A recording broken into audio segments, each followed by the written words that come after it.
just like this, then you'll be just fine. I can do that. You gotta do it a little bit louder. Me? Yeah. You. Oh, okay. I'm not used to being told to be louder. That is not a thing. Welcome to the Creation Curve podcast, where you get to be as loud as you want, Meg. That's I don't know what to do with. You don't want that. Nobody wants to see that. We do want to see that, although nobody can see it because. Oh well, that's it's true. Just in their It's earbuds. just yeah. Or their car stereo. That's true. Mine's mostly car stereo. Once I had a rental. So my car got wrecked, which was very sad. Bummer. This is a while ago, and when I got the rental car, it was a crappy rental car, except for the Bluetooth. And I went, wait a minute, when I get a new car, I'm going to have Bluetooth too. pretty much. And so I love the Bluetooth. Mm-hmm. I deeply, deeply love my Bluetooth. Yes. And I understand that love affair. I do. That is, it changed my life. I feel the same about the backup camera. See, Before don't I have had a, one, yeah, no. I was like, why does anybody need this? This is something rich people do when they don't know what to do with their money.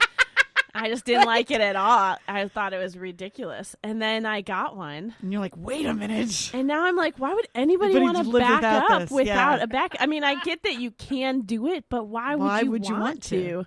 It's so much easier to see it on your screen. And Tommy's car, when we got Tommy's car, it was newer than mine by a lot, and so it was fancy, and it has an aux cable, so we can still plug in. I can plug in my phone and listen to it overall.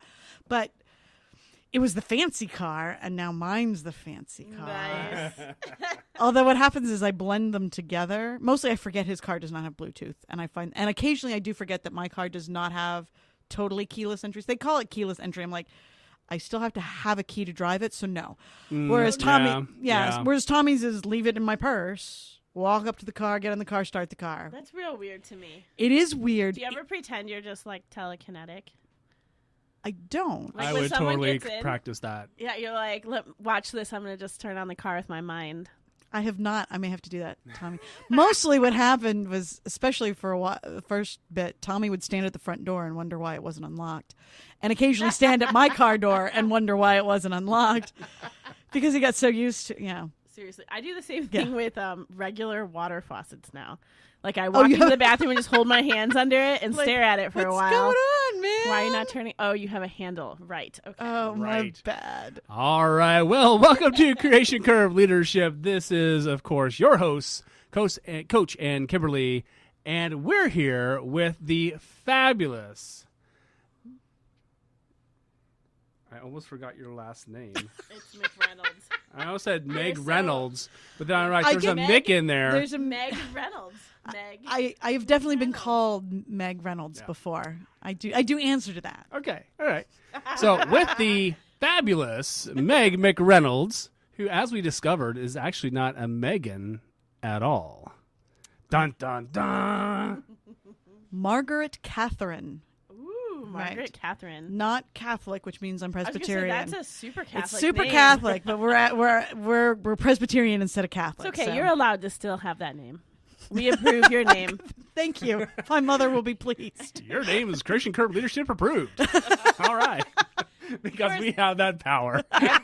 Everybody's name is Creation Curve Leadership approved, Oh, though, that- because we like people to be who they are. That's right.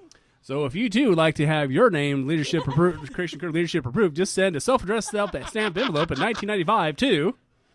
Just kidding. We'll So- do it on the air. We'll just do it on the air. All There right. you You don't go. need an envelope for that. That's true. That's That's right. true. That's right. So today, Meg, as it turns out, is an expert in the realm of StrengthsFinders, is a certified StrengthsFinders coach, right? Yes, Gallup certification, all the bells and whistles, full week of official training. Yes. Yeah, that's no joke, too. No. It actually makes Meg one of my heroes because she has checked off a bucket list item that I would so enjoy being part of. And now that I've gotten to hear about it from her, I just want to go even more. It was pretty great. And as someone with input high, they give you all of these things, so many toys, and they're so fantastic. And they even mentioned that, like, in the training, as they would hand out some of the stuff, that they could tell who had input because we were the ones that got all excited, like, Christmas! Oh, things! So many things! So let's assume that people might not know what StrengthsFinder That is fair. is, and therefore might not know what you mean by input. So can you Yes. back up a little bit, talk a little bit about what StrengthsFinder is, and then what input is, so that they have some framework for that story. Absolutely.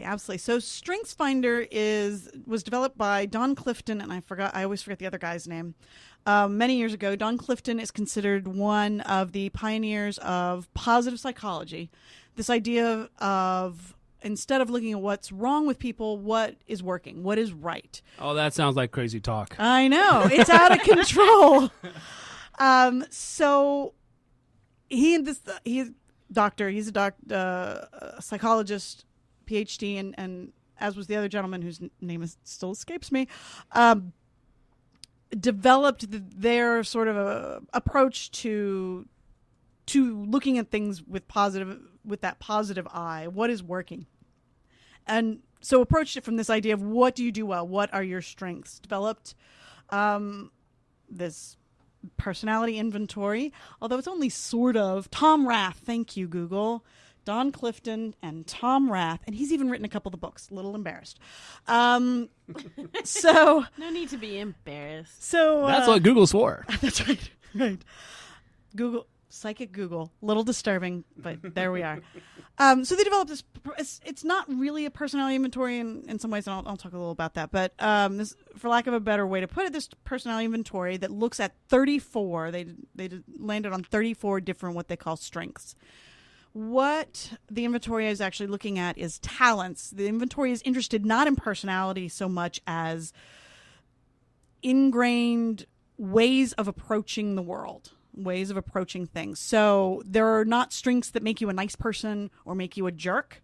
That's not how it works. That's a whole different personality I know, inventory, right? I have some jerk strength. I have. A little bit of sarcasm strength. I know, right?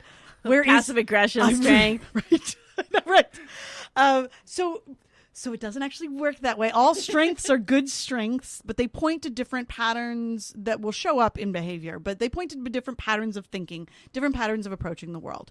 And actually, when you take your StrengthsFinder test, what you get back is technically a list of talents, sort of the raw material. What are you naturally inclined to do? And it is up to you to turn those into strengths, to apply time, to apply study, to practice, however you want to look at that, to gain the skills around it, to make it a strength. Otherwise, it's just a way you approach the world. Strengths, and the idea is so you take your inventory, you get your strengths, and so you begin to learn how you approach things in a little more specific and deliberate way. And the idea is then you use that to do things. So when you look at your job, your other tasks in life, what are the things how do you naturally approach issues, problems, people, what have you, and lean into that.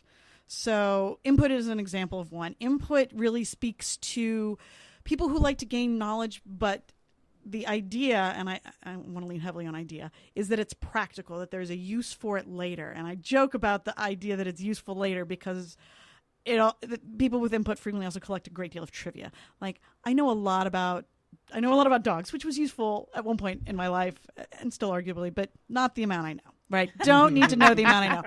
Don't need the 17,000 dog books that I still have.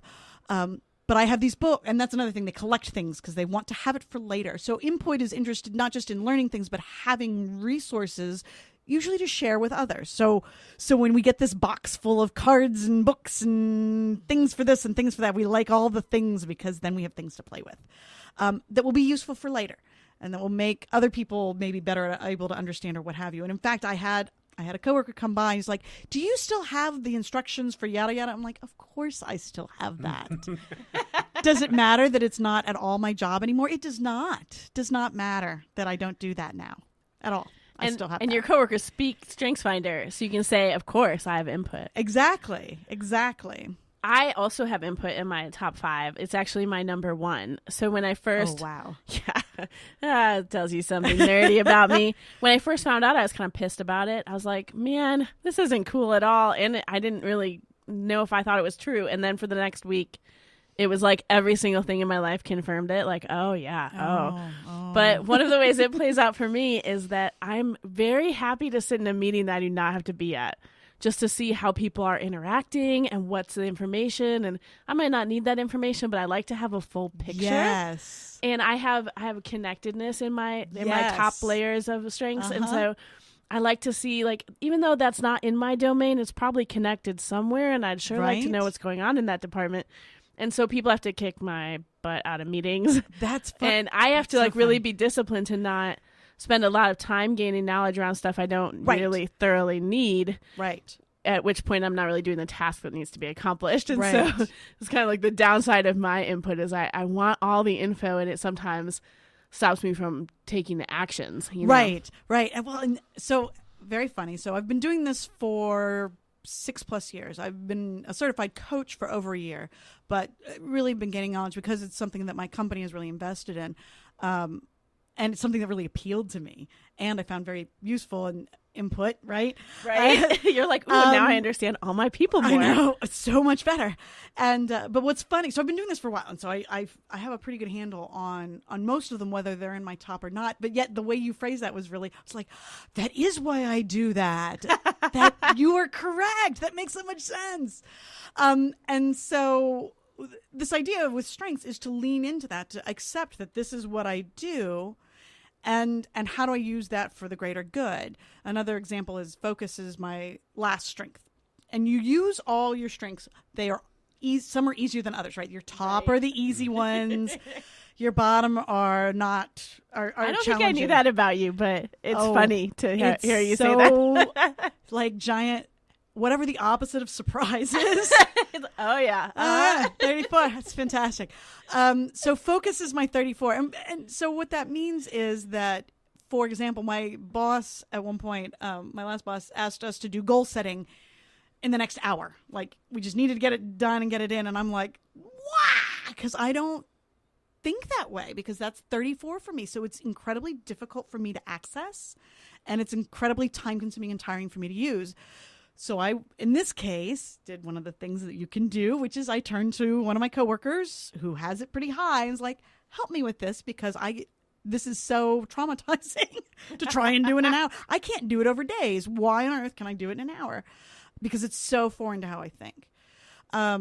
So that's one of the ways to work with the stuff that maybe isn't as high or as easy for you, is find a partner whose strengths you also know who are complementary. Another is to set aside the time or the energy or what have you. Just know it has to happen, that I have to read. So I'm in finance and I have a bunch of licenses. I know I have to read all that crap. And it's not interesting in an Right. input way, sadly. Even input people Even have their input- limits. Right, have their Yes. limits. And I think even learners, that's another one. That one's kind of built into the title. They don't necessarily care the outcome. They don't necessarily have a purpose for learning. They just like to learn stuff. It is not interesting like that either. So I'm not, but I know that I have to do this. So I know that then I set aside the time, and I now understand yelling at myself to say, I need you to focus more, is not helpful. I am producing all of the focus I can, which means I'm going to look at other things to make up for that. I'm going to look to my top. Like, I have a Ranger high, and one of the ways I help focus throughout my day is use my Ranger to make meetings or fit things in. Whether the thing itself needs a meeting is not, it has a time slot, Right. which means I also get a reminder, and this is my time slot and this is my reminder. And so this keeps me on pace for the day. Smart. Yeah, I lean into Outlook in a major, major way, and occasionally including to tell me to go home, right? If it is not on Time Outlook, to go home, Meg. Time to go home. It occasionally is like that. But if it's not on Outlook, I'm not going, because the focus is at the bottom, but the arranger's at the top. And so I'm happy to rely on this tool Sure. that makes Yeah. sense to me. So that's kind of I think you painted a really good picture for our folks who not a very focused one, but yeah, But I think the story that you told there was effective. So here of late, something I have noticed is that talent inventories, personality inventories, these kinds of tools have been getting a lot of flack. A lot of folks who are, I don't know if they're disgruntled, if they were somehow, if the tool was used as an abusive mechanism. we've heard some stories about that from a couple of friends of ours Absolutely. along the way too. So things like StrengthsFinders have a dark side, and are there ways that we can step around that, or ways to mitigate those kind of dark side methods? Sure. And I think you really hit on it, is that when we look at so I like personality inventories. I think they're really interesting. So when we were Meg and I nerd out together a lot. Like I've been Enneagramming lately too, and it's so great. My sister's into it now. It's awesome. So I love stuff like this because, again, that input really is, I want a variety of tools to understand, so I can use the tool that's appropriate. And to me, they are all tools, but I also know that is not always how people approach. So when you look at something like Insights, that's one that's the 4 colors. That's one that's very popular. Myers-Briggs or Keirsey, is essentially the same thing. That one gets a little more complicated, but it still kind of has a pretty easy entry, superficial entry into it to understanding, and people have heard of it, so that one's another one to use. They have different pluses and minuses, but I think, strengths included, it is easy to use it as a bludgeon. Or as people who have this are always blah, or this always functions this way. And that's a real problem, because humanity is rich and varied and complex, and it doesn't work that way. You mean we're not all meat machines? It's crazy, but here we are. And as much as I love me an inventory, really trying to make that word meat machine happen. It was either that or meat cogs. Oh God, it's not good. Meat cogs. Well, it sounds terrible because it's a terrible attitude that we have a lot in corporate America. No, it's very true, and that you're not interested in individuals as individuals, but does it fit? And strengths can be used this way as well. That it should not be used, and the people, Gallup. My company specifically works with Gallup. We have a consultant that helps us do stuff, and which is pretty great. But even in the books, however you approach it, they're very clear that this is not to determine, again, it doesn't determine what kind of person you are. It doesn't determine what you should or should not do in your job. Or how good you are. Or how good at you are any at any given thing. Exactly. And they really emphasize that this is same outcome, different paths. So the fact that, for example, that I have input high doesn't mean I have to be a librarian, right? Right, yeah. Although it's a pretty good... I wouldn't be surprised if I saw librarians with input, but I also wouldn't. You don't have to have it to be a librarian. Both are true. Right. Just because I have it doesn't mean I'm a librarian. Just because someone's a librarian doesn't mean they have input high. And I think it's important to note, the StrengthsFinder does not rank you in tasks. It's not like you're strong at bookkeeping and you're poor at art. Right. It's like when you have positivity, so that might affect how you go about bookkeeping, right? Which might be different than if you have restorative or deliberative or responsibility. Right. And so there are themes that play out in the way you approach tasks. So they're definitely not a guarantee. Correct. Like this person will be good at any given thing. Right. And interestingly, it's one of those, I do feel like if you pay attention to your strengths, it can suggest some things that might make sense for you to do. When I look at my top strengths, I have positivity, number 1. Yay. Shocker. And I have something called communication, which kind of, the name kind of gives you a sense of what it is. I have something called woo, which is it stands for winning others over. Although the sort of word nerd in me is like, or it just is woo, like in the old fashioned sense of the word. Right? I know, it's like, it makes sense by itself, but it's the only one that's an acronym. You can just call it wooing, and I guess people just don't know that anymore. But anyway, but yeah, it's this liking to meet people. Maybe they think it's too romantic otherwise, because it could have like a romantic or that people don't read enough Shakespeare anymore. Well, I clearly don't know. that's true. Yes. We were not made to woo is not apparently a line that everybody has left over from high school. But we do, because we're input. Exactly. No, okay, seriously. go ahead. Sorry. But and these things, this positivity woo, I have adaptability very high. and some other things, they really do suggest that one of the things I might consider is, in fact, getting in front of people and giving presentations. And as it turns out, that is something I really like to do. No. And I know, it's a shocker. What? And I'm good at it. But that doesn't mean I can't do. So, for example, I have never had a full-time job that was a training job. I have done it as part of my job, but it's never been my full-time job. It is something I'm conscious. Like, I'm now in a job where I talk to fewer people, and I'm still interested to see how that plays out. But I still talk to a lot of people, and I still can, on the side, the way my company is structured, do some of these other sort of one-off presentational things. Sure. And one of the glories of strengths, I've really gone astray from the question, but one of the glories of strengths is that I can use that vocabulary, I can use this to point it out to my manager, or my manager can look and say, I'm not surprised by this. Right. And be supportive of those kinds of things. Like, I can say, not just, I like doing this, but here are things that tell you I like doing this. Sure. So coming back to the question around, Yes. no worries. Around the idea of, is it a useful corporate tool? I would love to hear a little bit about how you encountered StrengthsFinder and how your company has used it and how you became a coach and how it's played out and if you think it's been good, which I think we know your answer to that. But so tell us a little bit of that story. I know you can't name your company, Right. which is okay, but Well, it is a large company. It's a Fortune 500 company that you may have heard of. It's not obscure, but you've definitely heard of it. okay. I don't know. I'm going to go with almost definitely. Okay. Yeah. Anymore, I don't know, because I live, I eat, sleep, and breathe all this stuff now. Yeah.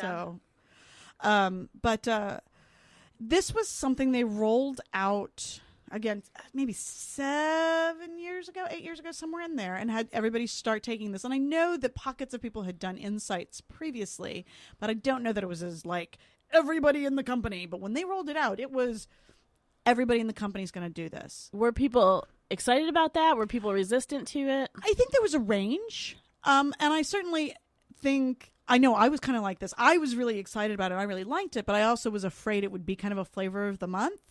Maybe a very expensive flavor of the month, but still. 8 years later, you're still having strawberries, so I guess it worked out. So it's pretty awesome. Right. But I could totally see it is the kind of thing that some, and while I generally like my company and I think they do a lot of things well, everybody has some of that you roll this out and it's great and then it disappears. And this has not done that. And I think there are a number of reasons why, but not the least of which is that partnership with Gallup that Gallup wisely has invested in, right? They are not stupid people. And Gallup will tell you that they have all kinds of statistics, which I don't think they're lying. I don't mean to frame it that way, that when people know their strengths, they are more engaged. And of course, Gallup does a big engagement survey. There are a couple different companies that will do engagement surveys, and we have done the Gallup engagement survey as well. But when you are more engaged, so when you know your strengths, you are more engaged. And when you are more engaged, you are more productive, you are more creative. And ultimately, and I used to give some of the spiel. You can kind of, I'll try not to fall into my spiel for new hires and people new to strengths. We did ask you to come for a little bit of that spiel, okay, so fair enough. What it ultimately is not just because the company is warm and fuzzy, which it has that sort of reputation and that tendency. It is because ultimately it's better for the bottom line. When you are a more engaged employee, you are more productive, you are more innovative, you are better at your job. You want to be there. And it's not necessarily that you work more overtime specifically or anything like that. It really is that you are much more interested in doing more. And strengths is a way to, Gallup frames it as strengths because they're selling strengths. But you can look at strengths with a capital S or a little s. Either way, the more you understand how you work in your job, the better you can do your job. And that's one of the things that I have certainly noticed about myself is that I knew these things. This was not a surprise to me. This was already a hobby I have, is these, is understanding how I work and kind of these personality kind of things. So I already knew I was an extremely cheerful person who liked to talk a lot. This was not news. What? I know. No. People don't find that out immediately about me somehow. But having this idea of how to break it down did help me make some more deliberate choices and go, oh, you know what? I do like to do this way. And I have this framework that helps me think about that more deliberately than I like to engage my arranger instead of just, I don't know what to do about this problem. Maybe I'll use a calendar. I don't know. I have a arranger. One of the things that arranger likes to do is calendar. Not all arrangers, but certainly for me. I like to rearrange data on a spreadsheet. Oh, okay, well, I can use that to do these other things, and it makes sense for me to approach it that way. So I can make some deliberate choices. So that's personally been helpful. It helps me communicate. One of the big things that is really useful is it is a common vocabulary. Mm-hmm. So now everybody's talking about the same stuff. And it's a pretty rich vocabulary. There are great things about insights. Insights is only 4 pieces, right? Excuse me. There's some useful things about Myers-Briggs. Myers-Briggs can get sort of, to really, really dig into Myers-Briggs, starts getting weirdly complicated. It really does. It's so fun for nerds like me.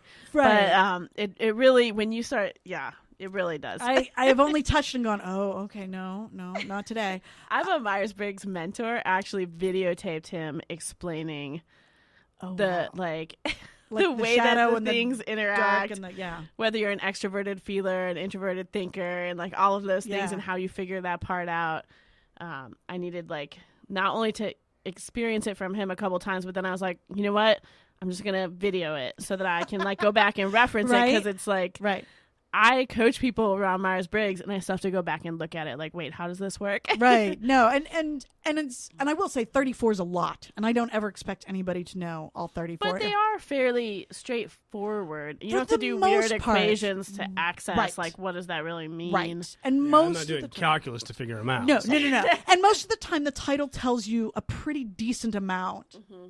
I mean, some of them are weird or misleading or more complicated than the name might suggest, but for the most part, I mean, positivity. Yeah, it means I'm cheerful and have a lot of energy. I mean, okay. There's more to it than that, but that's sufficient if you don't read the whole description. You can figure most of them out pretty easily. Right. And 34 gives you a pretty rich vocabulary. So it gives everybody a common vocabulary so they can point to that. And one of the things that becomes a bonus with that is that when you were talking to someone else, one of the things, let me back up. Focus 34. But one of the things that we will try and do, that different teams will do, is have what we call strength sessions, where a third party and someone like me, I have a little extra training beyond just liking it. I have, and not even the coach training. We have kind of different levels. And so if you are interested in going into project groups or teams or whatever, they can request a strength session, and one of us will come. And this isn't our full-time job. This is just sort of a supplemental job. So it's totally voluntary. We'll go and kind of lead a discussion, facilitate a discussion. We'll create fancy charts. Actually, they are fancy, but they're not fancy. They're kind of simple ultimately, but take all 34 and kind of lay them out in different, they have what they call domains, which can be very helpful. And so you begin to see a whole team instead of just yourself. You can see the whole team and who has what and where does that lie and what does that mean. And so what we call the synergy, and where will the tension maybe come? Right. Because there are some themes that tend to rub each other wrongly. Exactly. Yeah. They don't necessarily play well together or don't understand each other. But having a language around that really helps them play well together, because it's not just a person that's being frustrating and kind of a jerk. Exactly. It's a person who sees something from a very different perspective.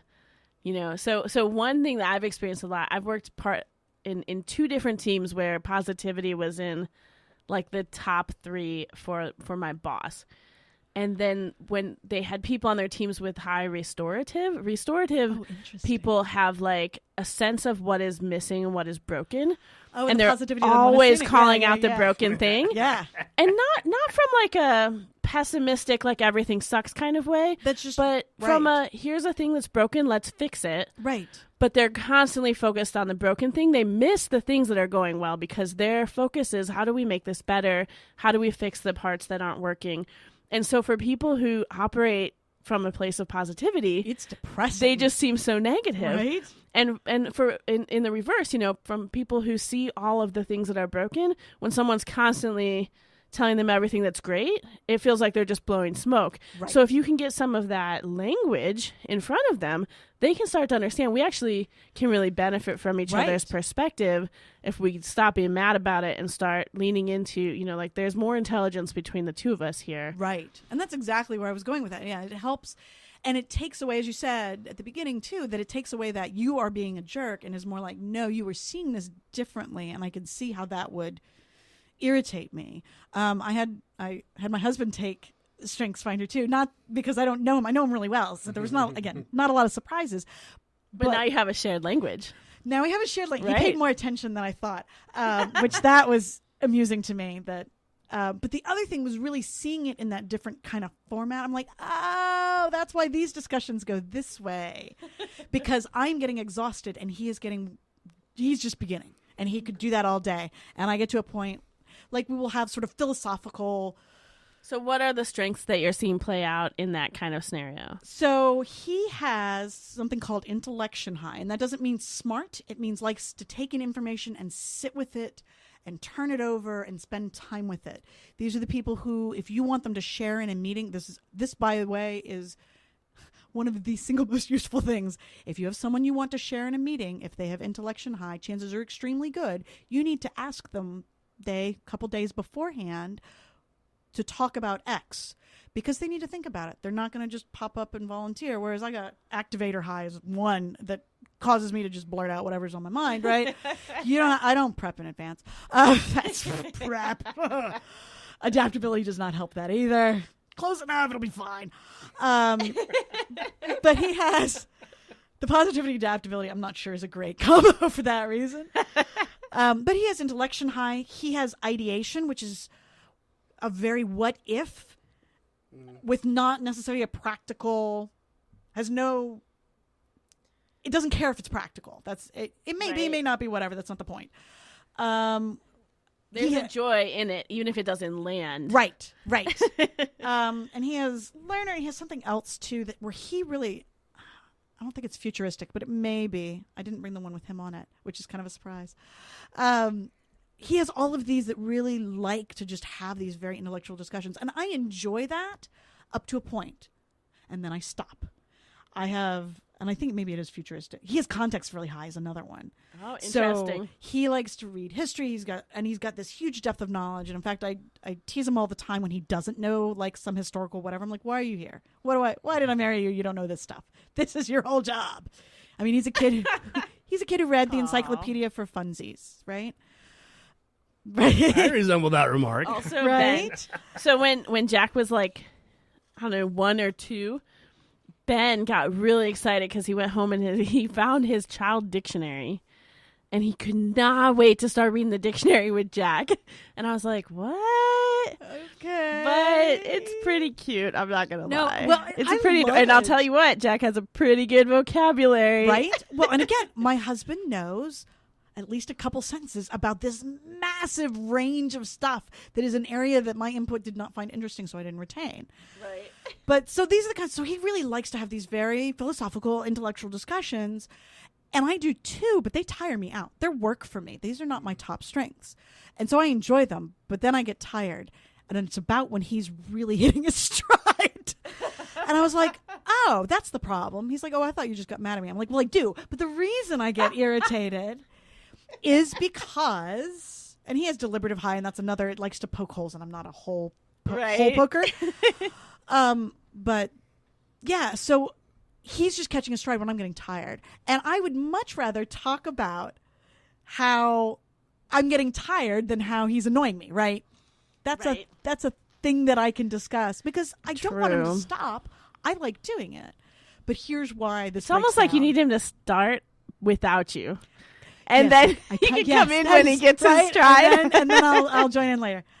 Probably That's doesn't not a work bad that idea, way, right? though, It doesn't. It does not, unfortunately. sadly. But yeah. So that's an example of having that vocabulary available to make it a little more neutral. Not you're being annoying, but this is a thing you do that you do naturally. You haven't even noticed you're doing it. Sure. And it kills me. And I didn't notice that it killed me, until I had this better vocabulary. I mean, I did notice, but, I didn't register that that's what was going on. So that vocabulary is really a big thing that I see as a huge benefit. And one of the things that happens too is people do in these sessions go, oh, my teammate isn't a jerk. I never thought about that. Because part of what it's measuring, right, is these things that you innately do. And like I have connectedness like you do, very high. I didn't know that people don't think that way. Right? Like, You mean people are different and complex? well, Whoa. but sort of like people don't fundamentally understand about the interconnectedness of all things. What? Hey, not everybody's watched Dirk Gently's Holistic Detective Agency, right? Right? It's unfortunate, but they all it's should. a tragedy because they really should. Just have like They a little really, moment really should. for a commercial, an unpaid, unsponsored Yeah, commercial BBC for. America, you're welcome. Oh my gosh, though this show, The show is so good. and it's like It's it's very- weird, but it's so funny. Deeply weird and very, Oh man, very funny. it's like It's a thing. fascinating. We quote it all the time. Oh, it's no. Tommy and I both enjoy it. It's really, and I read the books, and Oh, there's a book. they're Douglas didn't Adams, even the guy who know. wrote Hitchhikers. Well, I guess I did know there was a Yeah. book.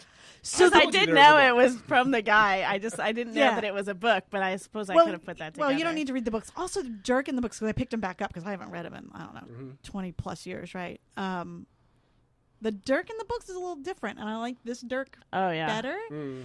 But there's still some things that like Dirk in this, especially first season, mentioned like in passing. I'm like, yep, I remember that from the book. So we So- might edit this whole part out, but what do you okay. think of Elijah Wood, having read the books? He's not in. That is a character that's not in the book at all. That character is not in the book? Nope. Well, That whole kind of what a concept- disappointing There are answer. lots of pieces of. Well, Douglas Adams is sort of interestingly random. I mean, that's one of the glories of Douglas Adams is. Shocking that you like him so much. I know, right? Okay, all right. Right, So you let's. can't follow All a train right, of thought. we're gonna.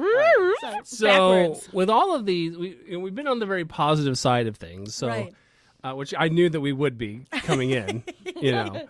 But so one thing that interests me is that there's a lot of companies that can sing the praises of these kinds of tools, Right. you know, and even in our company, in Creation Curve Leadership, we say, you can kind of pick your poison, because if you have that shared vocabulary, it's a beautiful thing. Right. And a lot of shops love StrengthsFinders because it is so positive. We love it too, so we're in that camp.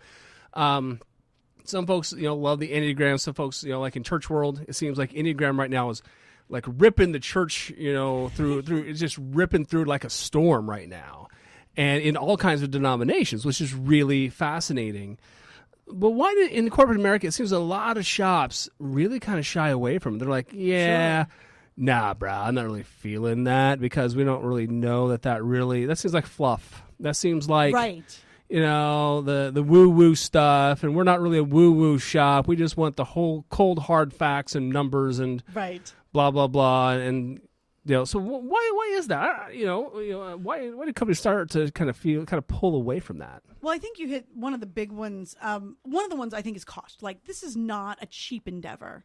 If That's true. right, if you want to take, I'm sure we're getting a break, but if you want to take this commercially, you can pay somewhere between $15 and $20 to get your top 5 to really input number 8 or whatever. What is it? 8. Input number 8. To get all 34, because why would you only get 5 when there are 34? It's $90, right? Retail. It used to, when I first took StrengthsFinder, it was like $500, and you could only get your 34 if you booked a session. It included a session with a coach. Woo. But the reason that they said that they didn't want you to have your 34 is because they know our culture is going to tend towards focus at the bottom. Yep. And the point of StrengthsFinder is to focus figure on the out top. your strengths and Yeah. really lean into those and collaborate around all of the rest of the Right. things. And so they do make it like a higher wall to get to the Yeah. rest of your Oh, strengths. yeah. So that you can't spend your life trying to manage your bottom 5. Well, and the problem is people don't even try to manage. What they do is try and fix. And right. and that's the problem is again, they're, someone's standing yelling at me to have more focus, or I'm saying I should be more focused. It's at my bottom. I need to work on it and bring it up. It's not going to go far. It's just never is. You're going to spend all your energy managing the thing that you're never going to be fantastic at. Right. Instead of how do I work around it? How do I use what I have? And that's legit, but it's expensive. So while I'm sure my company's not paying $90 a head, we are paying for an ongoing relationship. We're paying for reporting tools. We're paying for, we have some fancy reports. Paying for training people to go to this. My company paid for the coach. That was one of the things you asked about. After, they had a few coaches, but they've really, in the last couple of years, expanded it and built coaching sessions into other leadership training that they have. So if they're going to have these... So cool. It's really cool. If they're going to have these as leadership programs and say one of the criteria, one of the things you're going to do during this 6-month, 3-month, whatever program is meet with a coach, you need to have enough coaches to do that. So that's something I've gotten to do as well, which is super fun. I really enjoy. I've literally like zero desire to work in the financial world. But every time you talk about your company, I think maybe I could do that part. Because then I could maybe be in this StrengthsFinder culture and maybe get trained as a coach. Right? Because it costs a lot of money. If you as an individual want to go, it's in the like the $7,000-$8,000. Yeah, because we got range. the complete, because you can do like a couple different chunks, so we got all the things. It's a lot. And it was also, I think we've also set it up like this summer, you could go to other coach training that had other people, but like the one I went through was entirely my company. Like, that's so cool. Right. So they came to my company to do a session for however 40, 50 of us, however many were in there in that particular session, that week long. And it was a week. It feels like camp almost, because you get to know people really, really well.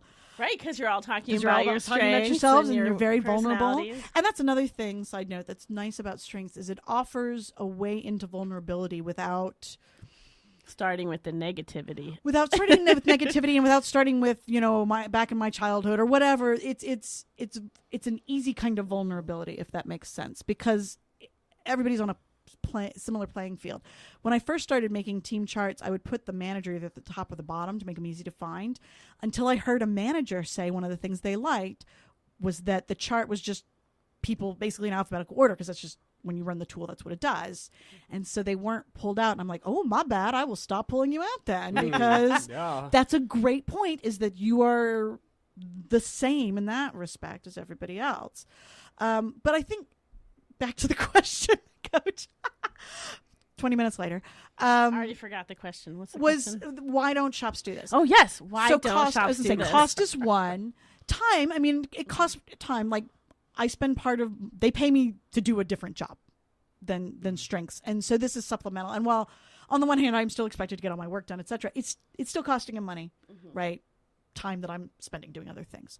And there's constant onboarding, because you might put your whole company through StrengthsFinder, but you're going to have new people leave and people come in. Exactly. And so we also pay people that's all they do is work around StrengthsFinder, right? So that's a couple people's job. I haven't figured out how to ascend to that job yet. No, but another one, I think you really hit it, Coach, is that's the fluffy stuff. That doesn't matter. We're here to work. We aren't here to love each other. We aren't here to kumbaya. We're not here to make friends. We're not here to make friends. We're here to make money. And it's like a chorus of like jerky boss characters. It's right, and it just what we hear all the freaking time. It is true. It does. Oh, it does feel like if we have some time where we don't have real work, then we'll do this. Right, which makes me just insane. Yeah, you can totally do your real work, only 30% engagement for the rest of your company, waiting for you to get on in front of the rest of that. Right. Or you could actually address your low engagement. Right. Or you could actually look at engagement. And for people who are like, well, I don't need people at work to be friendly. Yes, but you need them to not be jerks. And you need them to not hate their life so much that they're just doing the bare minimum and waiting to clock out. Right. And part of the way, this is a great way to do this, but understanding how to communicate people, whether you do strengths or not, just some basic understanding that people are different. Right. And, one of the things I ran across in a blog that I really like called askamanager.org. And this is an ages ago post in the comments. She moderates the comments, so they're really good for the most part. They aren't crazy, trolls. Right. And so there's also a lot of self-policing, which is really nice. And this is from a couple years ago, but someone talked about that sort of observationally. They had noticed that people tend to be task-oriented or people-oriented, and they irritate the crap out of each other. Oh, yeah. Right? Because the task-oriented people are like, why are you talking? You don't need to talk to me. Just do your work. And the people-oriented people are, why are you so rude? It wouldn't kill you to say hello. Right. And there's not a better way of doing it. But if you don't figure out that if you are a task person and you want a people person to do something for you, you want to figure out It's so true. that you say, hey, how you doing? How's the dog? How's the kid? Whatever. But you also need to figure out if you are people-oriented and you want a task-oriented person to do something for you, you cut that out. Right? Right. And so facilitating that communication. And you can really start to understand why you need each other. Yes. I actually got introduced to StrengthsFinder while I was working at a church, and I had that exact thing. The pastor whose team I worked on, he was incredibly task oriented, the highest activator I've ever known in my whole life still, and it's going on like maybe 10 years since then. But at first I was, I'm like, it's a ministry, like, why are we not more focused on people? Like, I'm like, what's going on right now? But once we did StrengthsFinder and we figured that out, man, sometimes I need someone to make me sit down and do a task. Right. Like, and in church world, there will always be someone who wants to talk to you about their problems. Right. You might never, ever do any work. And it is kind of your job to listen to their, so there's like a need for balance. And so we worked so well together once we stopped annoying the crap out of each other. It is probably still my most effective season of working with another human being. And it's because we're so different. But once we understood that, we leaned into it. And we both got better because of it. And that, to me, is what people are like, that's fluffy and that's crap, really miss out on. Yeah. When we work with new client-facing employees, one of the pieces that's now built into their training, which I was very excited to see, is emotional intelligence work. And again, So why would you do that? smart. It's fluffy. I'm like, do you want the client to be unhappy and yell at you, or do you want to talk them, or do you want to be able to finish your Would job you without like to getting yelled at? keep their money? Right? Or send their money to a different establishment? Right. And you may say, well, once I'm done with this job, I'm going to go to a job where I never talk to people. You will always talk to people. Do you what want job does that exist? I know, right? You could, well, in finance, there are some jobs that at least on the surface, right? That's a separate discussion. That at least on the surface look like you can just sit and analyze data, right? Someone has to give you the data. Someone has to give you the data. Someone is expecting the data from you. Someone has to hire you, and someone gives you raises, assuming you get one. Those are called people, right? And the people who give me raises, I want them to like me, or at least understand what I do enough. Whether they don't, but I like them to like me. Feel respected. Feel like they understand what I do. And if I'm not talking about what I do in a way that they understand, right? Or if you're talking about it in a way that they understand, but you're making them feel very small because you don't give a crap how they feel. Right. They're not gonna. We would love to say, "Oh, we're all objective." We're not. Nobody. Zero people. The engineers that I know, and I have a soft spot for engineers, the ones that are good understand that they are still actually human beings and not just pure logic bots. There is no such thing as a human who is a pure logic bot. That is not how we work. Right. Even My when mentor, we try not to. Yeah, my mentor, Helen Evans, she always said that we don't see the world as it is. We see the world as we are. Yes. And that's exactly. When she told me that, I was sitting in her office back at Bradley University a long time ago in a galaxy far, far away. My head must have looked like it was about ready to explode because, like, dude, wow, And all of a sudden, so many things like came into focus for me because we see the world. We're still trying to figure out why.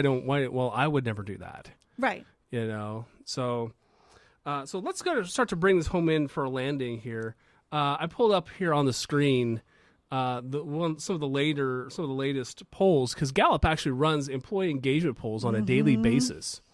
So this one is the August 15th poll, and so the percentage of engaged employees, everyone's always shocked by these numbers, is only in the United States 33%.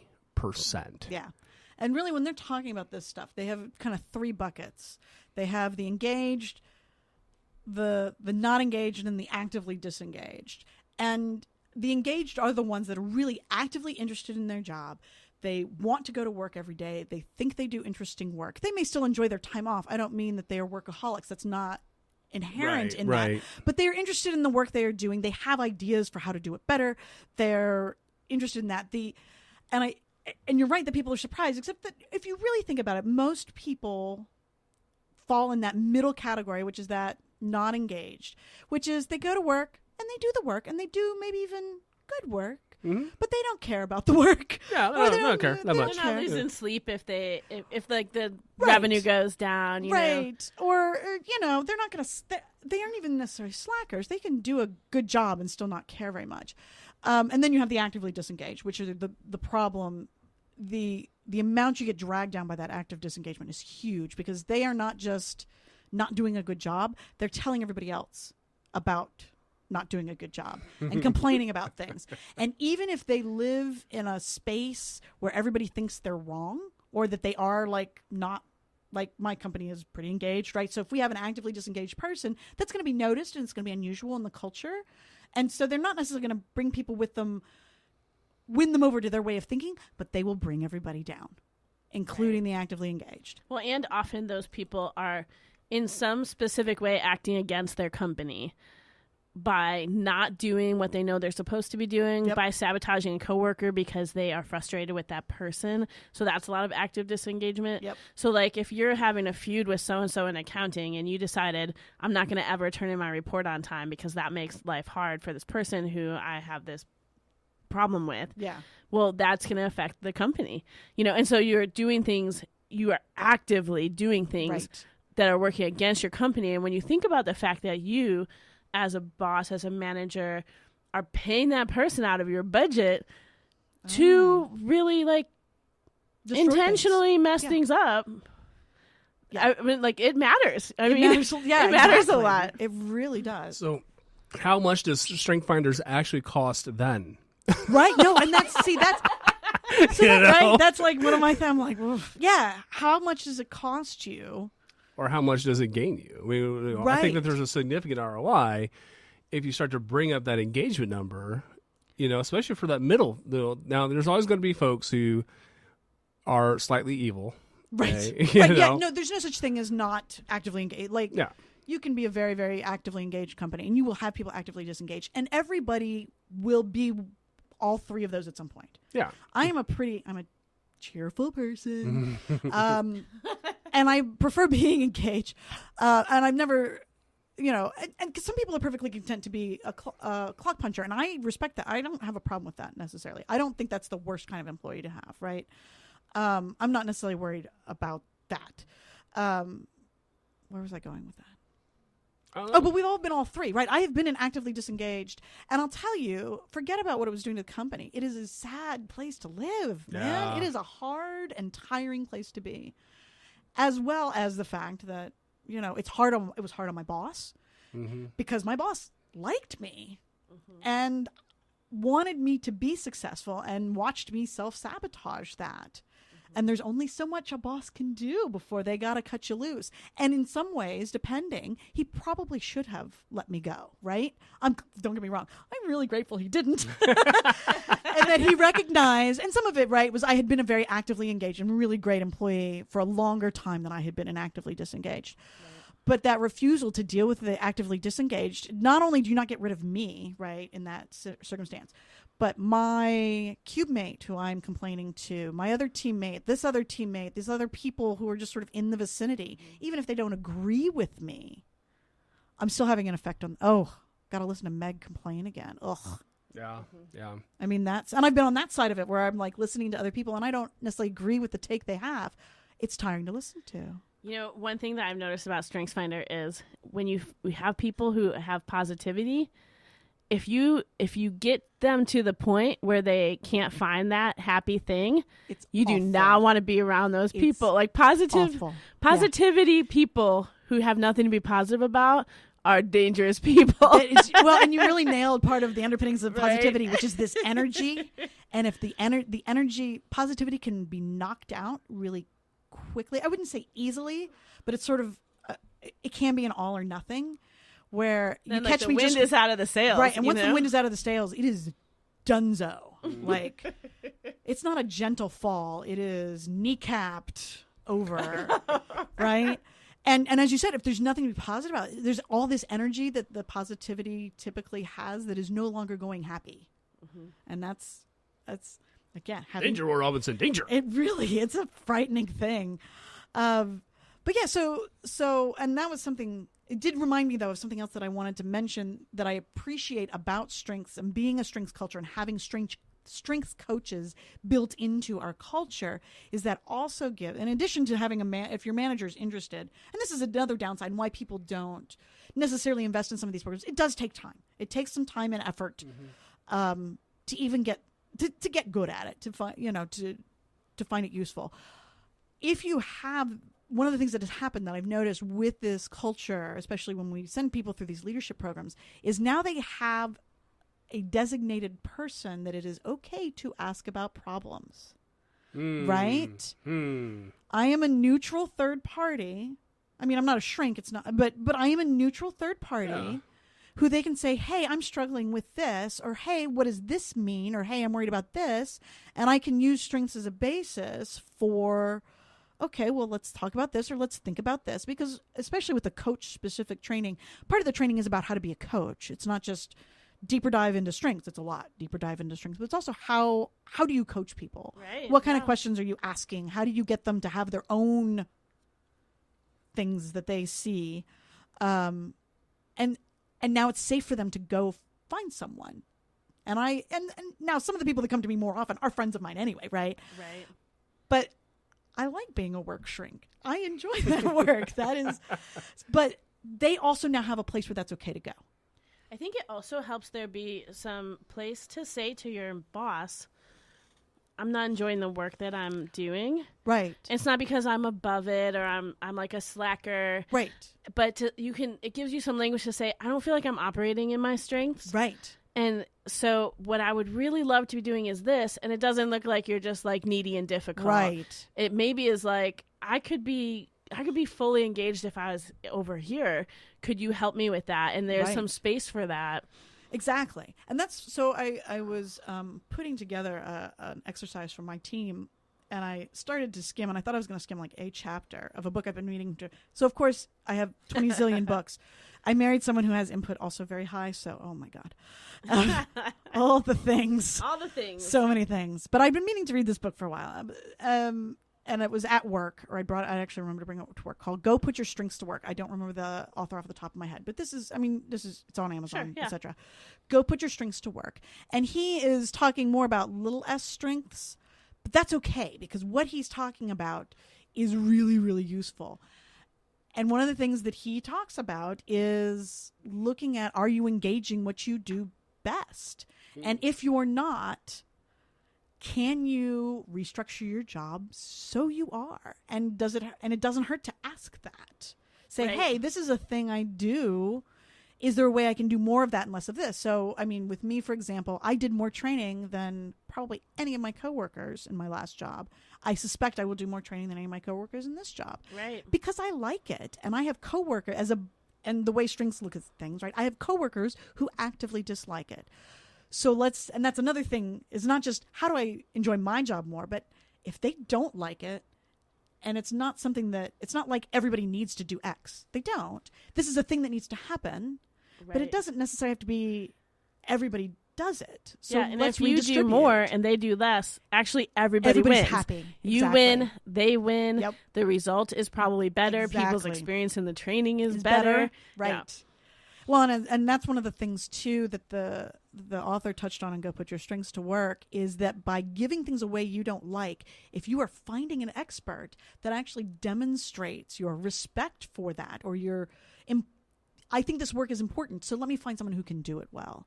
Instead of me who does it mediocrely, let me go out and find someone who's going to do this well. Right. And also, I think there's an idea that I don't like to do this work, so no one else wants to do it right. either. And that's not But sometimes true. When you put down something that you are not enjoying, you actually are creating space for someone who will enjoy it a lot to operate from their strengths, And one thing I love about StrengthsFinder, especially Marcus Buckingham, when he was writing for StrengthsFinder. Oh, I think the Go Put Your Strengths to Work. I think it's Marcus Buckingham. That sounds right.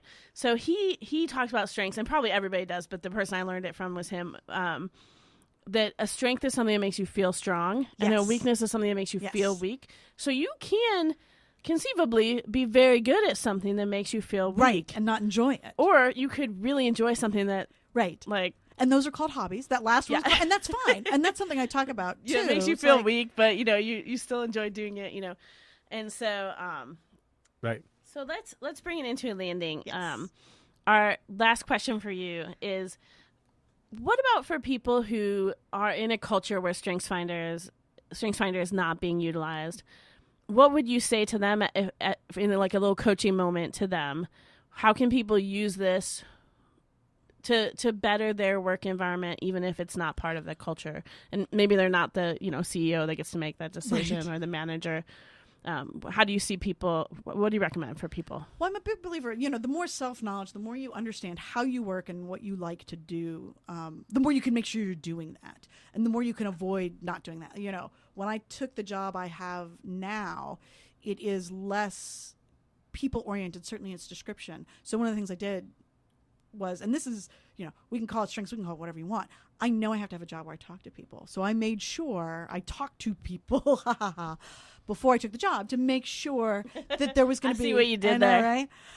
That there was going to be enough other people contact for me. Not for other people, not for my husband, right? But for me. And that's one way, it can be a great tool to really hone in on the specific underpinnings of how you do what you do, why you like X activity more than Y activity. It can help you, even if your boss does not understand the language of input, right?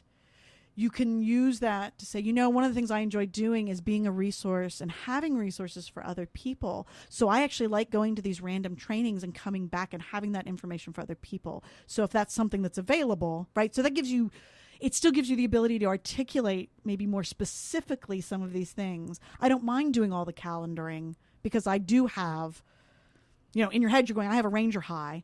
And for me, that means I don't mind all the calendaring. But you can be a little more specific. And and also understand where those gaps are. And you know what? Stop working on them so hard. Start figuring out how to work around them.